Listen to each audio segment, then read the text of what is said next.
US President fawns about Chinese counterpart's newly exalted status, but experts say it is unlikely to win him favors. Donald Trump and Xi Jinping shake at the July 2017 G20 summit in Hamburg. Donald Trump and Xi Jinping shake at the July 2017 G20 summit in Hamburg. Photograph. Reuters. View more sharing options. Donald Trump has saluted the extraordinary elevation of President Xi Jinping, and compared him to a king on the eve of his trip to meet an exalted and emboldened leader now considering China's most powerful since Mao. Xi confirmed his absolute supremacy over China's one-party state this week with the historic decision to enshrine his political thoughts in the Communist Party's constitution during a congress marking the end of his first term. Party officials responded by showering adjectives of adulation on the man they say is making the nation great again, hailing Xi's incisive, glorious, magnificent, visionary, pioneering and thrilling leadership. Trump, who is scheduled to fly to Beijing on 8 November for a 3-day visit, went almost as far on Wednesday. Spoke to President Xi of China to congratulate him on his extraordinary elevation, the US president tweeted, having refrained from weighing in on Asian affairs during Xi's political sensitive summit. Also discussed North Korea and trade, two very important subjects. In a second tweet, Trump said he was looking forward to what will hopefully be a historic trip. Trump continued his charm offensive in an interview with Fox Business Network.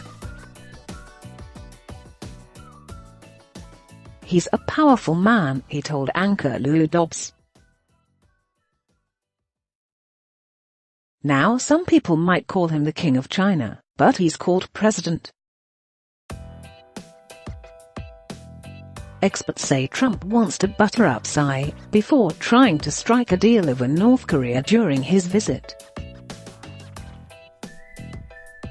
"It's classic Trump," said Paul Henley, a veteran U.S. diplomat who advised both George W. Bush and Barack Obama on China. Trump's comments play very well to a Chinese domestic audience. "I think ultimately what he is trying to do is preserve that good personal rapport with Xi, which he thinks he will be able to do more with from a negotiating standpoint." Orville Schell, the head of the Center on U.S.-China Relations at New York's Asia Society, said Trump's tribute showed he was in hyper-cultivation mode ahead of his trip to Beijing. However, Shi Yin-hong, a Renmin University international relations expert, said Trump's blarney would not fool China's leaders. "He's a two-faced man. Beijing might be happy about his flattery, but they know very well in their hearts what Trump is like." Some had expected Trump to touch down in Beijing touting a grand US-China bargain. Such a deal might have seen Xi agree to help thwart Kim Jong-un's nuclear ambitions in exchange for US concessions on issues such as the South China Sea or Taiwan, or its acquiescence on Chinese human rights abuses. In recent weeks, though, those expectations have faded. Henley, the head of Beijing's Carnegie Tsinghua Center, predicted Trump would seek only short-term business deals that can be touted as Trump victories back home. Henley urged the US president to use his 12-day tour of Asia, which also includes stops in Japan, South Korea, Vietnam and the Philippines, to outline a foreign policy vision as bold as the one unveiled by Xi at last week's 19th Communist Party Congress. Clearly, as Trump and his administration are retreating, China is stepping in, not in all areas where we leave a void, but in the areas that align with Chinese national interests. The Trump administration is handing global leadership to China on a silver platter.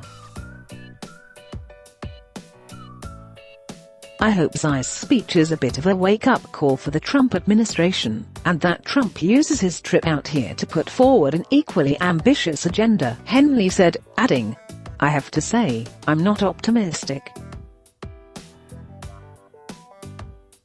In a recent interview, Andrew Nathan, a Columbia University expert in Chinese politics and foreign policy, said, "I don't see Trump having enough coherency to his policy to conceptualize a grand bargain. If Trump comes along and says, 'I'm going to give you Taiwan. I'm going not make any trade sanctions on you. I'm going to give you everything you want. Can I please build a hotel?' then the Chinese would probably say, 'That's fine.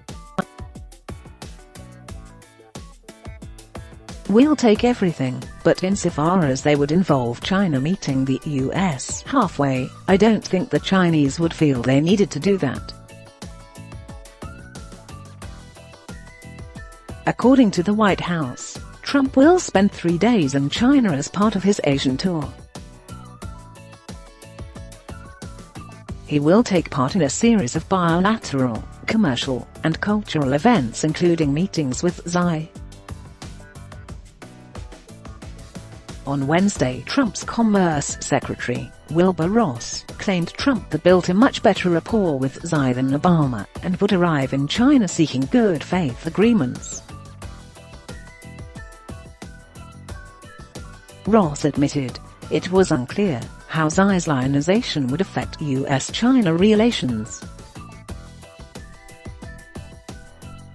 What we don't know is now that President Xi has been elevated to practically Mao T.